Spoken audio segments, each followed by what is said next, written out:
What's up guys, this is Yasin, and today we're going to be going over a bunch of decks that aren't really seeing too much play right now and try to figure out if they are really worth playing and if people are missing out by not, exploring them. But before we go any further, we all know the drill. Of course, smash the like and subscribe button. Huge shoutouts to my Blue Eyes and Crystron spreadsheet as well as my website. And just in case you've never heard about the promo, here it is. So I am proud to announce that after all these years, I have finally created my own website dedicated to selling all kinds of products and services, including spreadsheets and coaching sessions, and I do plan on adding some merch in the near future. Most importantly though, the long-awaited Blue Eye spreadsheet is finally here, and for only $25 US, you can become the next Dragon Master. This time though, the spreadsheet comes with a whopping 75 combos, including uninterrupted lines and through handshots including Nibiru, Bestials, Drool, Furos, Veiler, etc. The combos also cover pretty much every build that you can think of, so regardless of the direction that you choose to go for, there is something for you. I'm not gonna spoil too much, but I have managed to cook up some combos that can make 12 disruptions if they go through, and still put 10 disruptions through Nibiru. I also cover my own personal deck list alongside the explanation behind each and every single card and ratio that I play, so that you can understand the deck even if you've never played it before. There are tons of other benefits associated behind the spreadsheet, including access to a Discord community where I plan on hosting classrooms to help everyone master the deck efficiently. So if you're interested in the spreadsheet, you can buy it directly on my website using a credit card or PayPal. The link will be at the very top of the description box below. Anyways, with that said, let's get on with the video.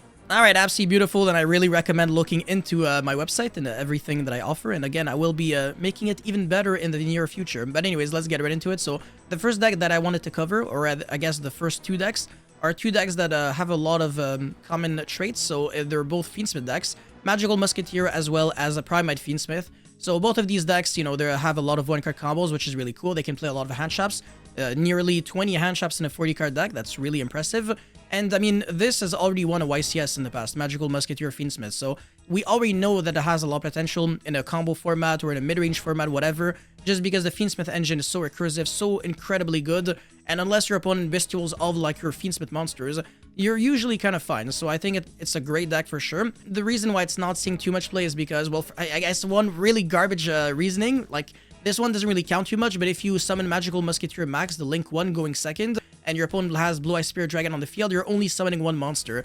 That's a terrible argument because what really matters is playing all those handshots and all those one-card starters, because every single Magical Musketeer monster is a one-card starter. Obviously, they do take up your normal summon, but they do something on the field. So like Starfire can summon from deck, and then Caspar can search, and then the other ones, you know, they all do something, recycle back from graveyard, revive back from graveyard, etc. If you're playing all of them, but usually it's a really minimalistic package of Magical Musketeer monsters, and it's especially a Fiend Smith deck.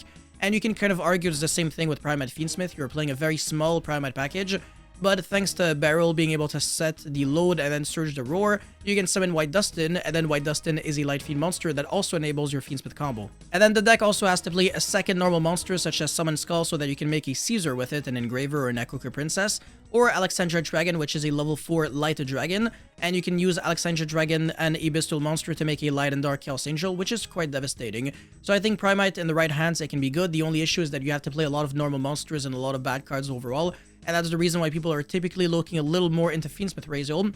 And Magical Musketeer, it's really just because there's also Raziel Fiend Smith, and nobody really wants to play with Magical Musketeer cards anymore. They're kind of, yeah, I don't really have much to say about this deck. I think it's still a good deck, and yeah, same thing with Primate. It's just that, again, we're looking at a bunch of bricks, and if you can play this in Blue Eyes, potentially it can be more enjoyable at the very least. Yubel is another deck that used to be a lot of, it used to be extremely good.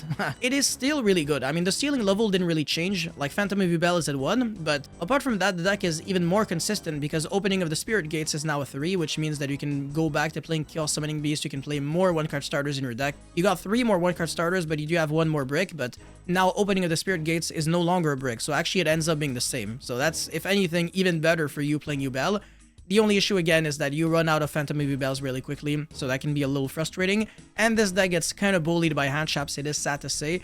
However, you do have some really nice options beating a handshap, such as Chaos Hunter. If you get shifted, you can go Mannequin Cat, target the shifter, and then target, and then special summon Chaos Hunter because it's also a dark monster. So you can summon Mannequin Cat using 2 Dark Baking Beasts because they're both level 2s, and you can search Dark Baking Beast with the field spell. So you have a lot of nice ways of beating shifter. The Chimera deck is also a deck that has stopped seeing a lot of play. I don't know why. I think it's still really good. It can play the Fiend Smith engine. It can play a decent amount of non-engine. It is naturally good going second, but not a lot of players really know how to utilize this deck really correctly, so I think this might be an issue. But the new support from Supreme Darkness definitely added a little bit of... I mean, it made the deck a little better, because I think now you can actually bridge into your engine a little easier with the Azamina package.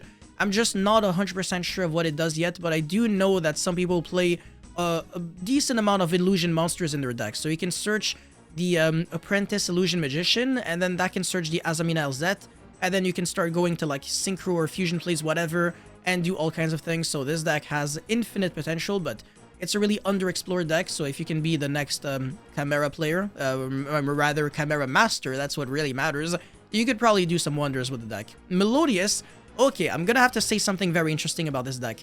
I think the deck itself is not super great, even though it's not garbage, because you can kind of beat Razor Detonator going second by going, you know, first move in solo, summon Arya, and then full combo, and then your opponent can never go Detonator to destroy your monster, so that's cool.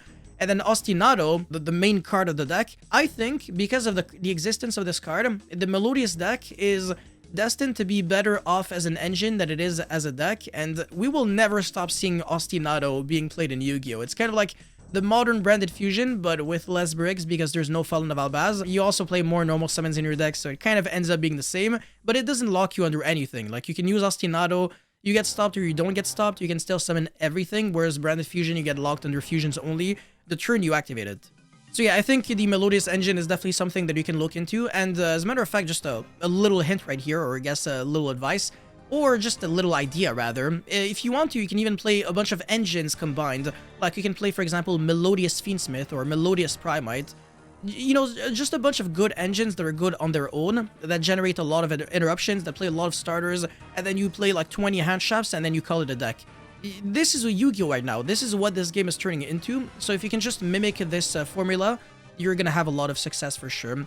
But anyways, the next one is Tenpai Dragon. Oh, actually, one thing that I wanted to say. The pure Melodious deck, one of the big reasons why it's not great is because if your opponent doesn't play hand traps against you, you will start losing really hard to board breakers, like Droplet, Dark Ruler, etc. But hand traps against the Melodious deck, they're not too great. But yeah, Tenpai Dragon is the next deck. It's also a very good deck. It's very consistent, probably the most consistent deck in Yu-Gi-Oh! Because even if you draw 0 Tenpai Dragon cards, you can still OTK your opponent using the Sky Striker cards in order to go into Hita, or you can, you know, double hand trap your opponent. You can summon Nib and then normal summon a hand trap, make El Mirage, make Hita, and then crash on the Nib token, Surge again Roku, and then play from there, and that's basically OTK, which is really scary. I mean, simply crashing Hita means that you kill your opponent. But yeah, Chandra going to 1 borderline changes nothing. Now it's like more of an OTK deck and less of a grind deck. Like back in the days, you can actually argue that it could grind relatively well thanks to Hieratic Seal and stuff like that, but now, not really. Like, it's hand trap to death and then OTK or bust, pretty much, for the most part. But it can still OTK like post turn 1 with a Link package, so I would not count Tenpai Dragon out yet. And I do believe that regardless of how you build this deck, like Fiend Smith Tenpai, Bestial, Fiend Smith Tenpai, Bestial Tenpai, Sky Striker Tenpai, Board Breaker Heavy Tenpai, there's so many good options. I think this deck is actually like a top tier deck in the OCG and in the TCG. Very, very good strategy.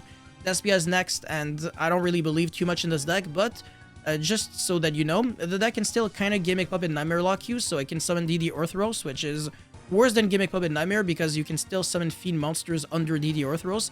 The exact same kind of restriction though, it does linger, so once it is summoned on your field, there's nothing that you can do about it. You cannot negate it. It's, you know, it already applied. Whereas the Ido, the Supreme Magical Force, like it fully locks you out, but if you can destroy this card or clear it, then you can start playing the game. So that's the issue. But Ido is actually sendable off of Grand Guignol, which is, I mean, very important, whereas Orthros kind of isn't. So you're gonna have to send it as a material off a Branded Fusion if you want to Orthros lock your opponent. Whereas Gimmick Puppet Nightmare, the main thing that made it broken was the fact that you can easily send it with Grand Guignol and then lock your opponent out of playing the game, regardless of what deck he played, unless it was Gimmick Puppet, obviously. Now, Materiactor is actually a deck that I think has a lot of potential because it's another one of those decks with a lot of one-card starters, a lot of hand traps, and it's a deck that everybody is going to misplay against because nobody has any experience or any knowledge of what the Materiactor cards do. The only issue that I have with this is that you do have to play some bad cards in order to make it work. Like, you gotta play level 3 normal monster. If you play the Terratop package, you gotta play Taka Tumborg. If you play the Fiend Smith package, then you gotta start playing some bad cards as well. I don't know. It's also not powerful enough. Like, it's a mid-range deck that feels a little too fair. So that's my only drawback with Materiactor, but I do think it has a lot of really cool potential. And I mean, it's getting new support on Alliance Inside, which I think is good. Like, now the normal monster that you play, it's no longer garbage. It actually does something. Like, it's a normal monster with an effect, because it's a pendulum monster. That's the reason why I'm saying that. But if there's ever a level 3 light Fiend monster in Yu-Gi-Oh!, Materiactor could actually be top tier, if the Fiend Smith engine gets... doesn't get nerfed by then. So I would really keep an eye out on this deck. It's not too bad at all. Anyways, the next deck is Voice's Voice, which... I don't really believe in too much. That's the reason why I don't really talk about it like for 45 minutes when I make tier list videos, but this deck just doesn't really have the high ceiling. Going second, it's not great, and it doesn't play like that many hand traps. I mean, it's a lot, like 12 to 15, but you know, when your deck is just like so bad going second, you just feel like you need way more than that, and if you draw way too many hand traps in Voice's Voice, then it's also a red flag, because then your engine is like super fragile and you just lose to like any one hand trap sometimes. Like you lose to like one Ash, one Veiler, one Imperm, one Ogre, one Bell, one Droll, but it doesn't lose to the Chummies, which is really good. So that's actually not too bad. And also you can be kind of original and spicy and play like the Razor engine in it or Ryugi, but you're also adding bricks if you're playing Ryugi. And if you're playing the Razor cards, I think you're making your deck more powerful, more explosive. But also, just it's not really Voice's Voice oriented, you know? You're just adding like some good cards in your deck.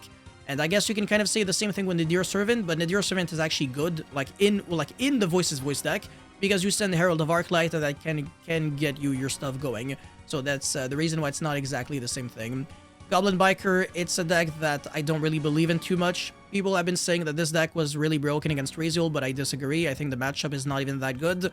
And also, if your opponent has like the full board and Raziel Fiend Smith, then it doesn't even matter that you play Goblin Biker cards.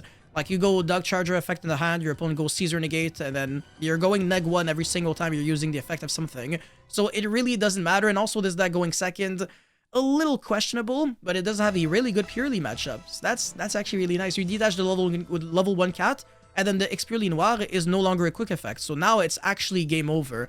But yeah, for Goblin Biker to be good one day, we will need a lot of things to happen for that to be a possibility, and I really don't recommend looking to the Phantom Knight cards in that deck because it's gonna add way too many bricks. You really don't want to get there.